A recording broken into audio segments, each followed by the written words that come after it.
Good morning बच्चों। आज हम लोग इतिहास में अध्याय 3 सिंधु घाटी की सभ्यता का आगे का पढ़ेंगे। आप लोग जानती हैं कि यह सभ्यता जो है 2600 ईसा पूर्व से 1900 ईसा पूर्व तक विकसित रही। यह जो सभ्यता है सिंधु नदी के आसपास के क्षेत्रों के पास में विकसित रही और इसका पता जो है यहाँ मिले कुछ अवशेषों से हमें पता चला है और वे अवशेष जो हैं उसको हम लोग अभी चित्र के माध्यम से देखते हैं। इन अवशेषों में आप लोग देखो कि यहाँ पर कुछ मूर्तियाँ दिखाई दे रही हैं, कुछ बैलगाड़ी के समान दिखाई दे रहा है और पत्थर पर कुछ चित्र अंकित किए हुए दिखाई दे रहे हैं। यह जो अवशेष है ये कालीबंगा से प्राप्त हुआ है। यहाँ पर आपको एक बर्तन दिखाई दे रहा है। ये जो बर्तन है घड़े के समान आपको दिख रहा है। ये नक्काशीदार बर्तन जो है हड़प्पा संस्कृति से हमें प्राप्त हुआ है।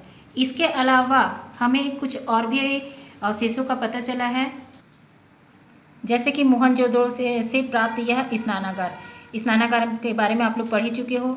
यहाँ पर बीच में चित्र में आपको दिखाई दे रहा है कि कुंड के समान आकार लिया हुआ है और इस कुंड के चारों ओर जो है कमरे बने हुए थे और इस कुंड का उपयोग जो है धार्मिक कार्य के लिए किया जाता था। साथ में हमें इस सिंधु घाटी की जो सभ्यता है, नगर की बसाहट किस प्रकार थी, इसका भी हमें पता चला है। उसको भी आप देखिए। ये जो नगर दिख रहा है ये मोहनजोदड़ो का है। इसमें आप देख रहे हो सड़कें और नालियाँ। सड़क के दोनों किनारों पर भवन बने हुए हैं, नालियाँ बनी हुई हैं और यही जो पूरा नगर जो है ये जब रेलवे लाइन बिछाई जा रही थी तब इसका मार्ग में जब एक टीला आ जाता है और उस टीले को हटाने के लिए जब खुदाई की जाती है तब इस पूरे नगर का पता चलता है। दीवार आ जाने के कारण से उस दीवार के चारों ओर खुदाई का कार्य प्रारंभ हो जाता है, जिसके कारण से आसपास के पूरे क्षेत्रों की खुदाई के बाद में पता चलता है कि यहाँ पूरा एक नगर बसा हुआ था। इसके अलावा यहाँ पर देख रहे हैं आप लोग बैलगाड़ी बना हुआ है। ये बच्चों के खिलौने हैं। इस प्रकार के खिलौने जो हैं उस समय बच्चे जो हैं खेलते थे। तो अब आप लोग को पता चल गया होगा कि यहाँ पर किस प्रकार के इनके अवशेषों के प्राप्त होने से हमें पता चला कि यहाँ पूरा नगर बसा हुआ था।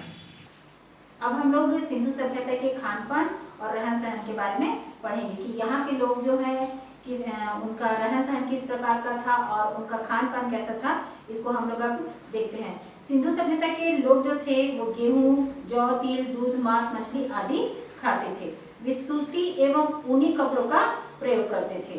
हड़प्पा की खुदाई से प्राप्त श्रृंगार पेटी तथा अन्य आभूषणों के अवशेष से पता चलता है कि स्त्री और पुरुष दोनों ही श्रृंगार करते थे। यहाँ पर एक श्रृंगार पेटी यानी कि उसमें जो है अपने जो श्रृंगार करने की जो वस्तुएं होती हैं, जितनी भी श्रृंगार सामग्री होती है उसको रखा जाता था। तो ये प्राप्त हुआ है जिसमें से स्त्री और पुरुष दोनों ही श्रृंगार करते थे। ऐसे आभूषण जो है प्राप्त हुए हैं। स्त्रियां जो है माला, चूड़ियां, बाजूबंद, कर्णफूल, पायल आदि आभूषणों का प्रयोग करती थी और जो सोना, हाथीदार, तांबे और बहुमूल्य पत्थरों के बने होते थे। ये जो आभूषण प्राप्त हुए हैं, ये माला, चूड़ियां, बाजूबंद, कर्णफूल, है ना, ये जो है सोने के भी होते थे और हाथीदार, तांबे और बहुमूल्य पत्थरों के बने होते थे। सिंधुवासी जो है मनोरंजन के लिए नृत्य पासे का खेल खेलते थे। नृत्य यानी कि जो नाच गाना करते थे वो, और पासे का खेल तो आप लोग जानते ही हो। बच्चे खिलौने के रूप में बच्चे जो है मिट्टी के खिलौने का उपयोग करते थे। उन शहरों के खंडहरों में बहुत से खूबसूरत खिलौने मिले हैं। जब आसपास के, जैसे कि मैंने आप लोग को अभी चित्र में दिखाया भी था कि किस प्रकार से वहाँ पूरा शहर जो है बसा हुआ था और वो जो है पूरे मिट्टी के नीचे दबा हुआ था और बाद में जब उस स्थान की खुदाई हुई तो पूरा शहर जो है प्राप्त हुआ था। उसी में से ही बच्चों के कुछ खिलौने भी प्राप्त हुए। आप लोग चित्र में देखे हो कि बैलगाड़ी जो है प्राप्त हुआ था, है ना। तो कुछ खिलौने इसी प्रकार से बच्चों के प्राप्त हुए हैं और बच्चे मिट्टी के खिलौनों का उपयोग करते थे। उन शहरों के खंडहरों से इसी प्रकार के बहुत से खूबसूरत खिलौने जो हैं प्राप्त हुए। उसके बाद में यहाँ के जो लोग हैं वे कौन कौन से देवी देवताओं की पूजा करते थे, इसको देखते हैं। सिंधु सभ्यता के अवशेषों से प्राप्त वस्तुओं से लोगों के धर्म के संबंध में भी पता चलता है। यहाँ मातृ देवी को बहुत सी मूर्तियां प्राप्त हुई हैं। मातृ देवी आप लोग देखे हो कि चित्र में कालीबंगा से कुछ अवशेष प्राप्त हुए हैं जिसमें कुछ मूर्तियां थी और कुछ पत्थर पर चित्र अंकित किए हुए थे।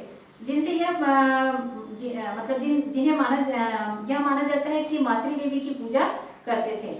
इस प्रकार से पता चलता है कि वे उस मूर्तियों को देख करके पता चलता है कि वे मातृ देवी की पूजा करते थे। हड़प्पा में 3 मुंह वाली आकृति की एक मोहर भी प्राप्त हुई है, जिसके सिर पर सिंह का मुकुट है और चारों तरफ शेर, हाथी, गेंडा और हिरण के चित्र बने हुए हैं। माना जाता है कि वह पशुपति या शिव का कोई पूर्व रूप रहा होगा, यानी कि शिव जी उनका पूर्व रूप रहा होगा।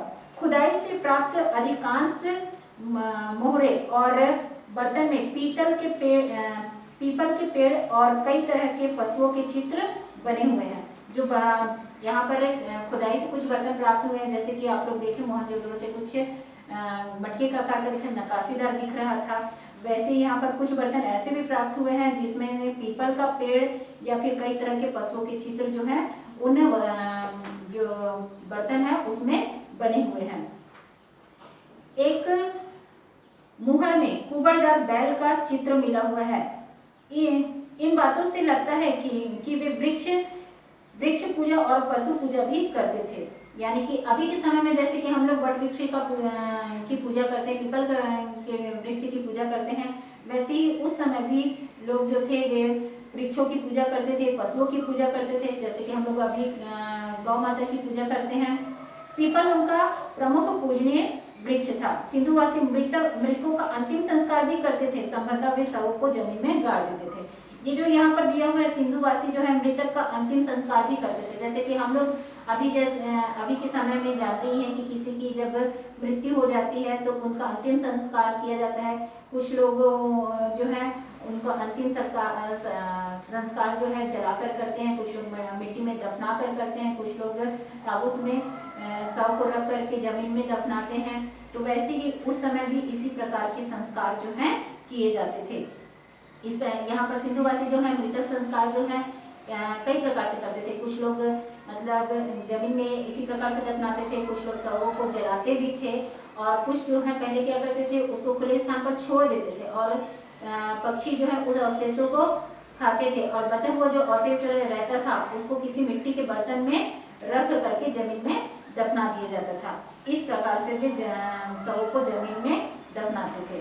अब इसके बाद में आगे देखते हैं लिपि। सिंधुवासियों की लिपि किस प्रकार की थी। सिंधु सभ्यता के लोग पढ़ना लिखना भी जानते थे। खुदाई में जो मोहरे मिट्टी के बर्तन एवं अन्य वस्तुएं प्राप्त हुई हैं उनमें लिपि के कुछ नमूने मिलते हैं।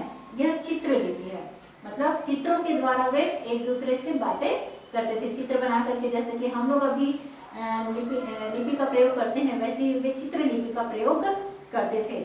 उसके बाद जो बाईं से दाईं ओर लिखी जाती थी, उनके लिखने की जो शैली थी वो बाईं से दाईं ओर होती थी।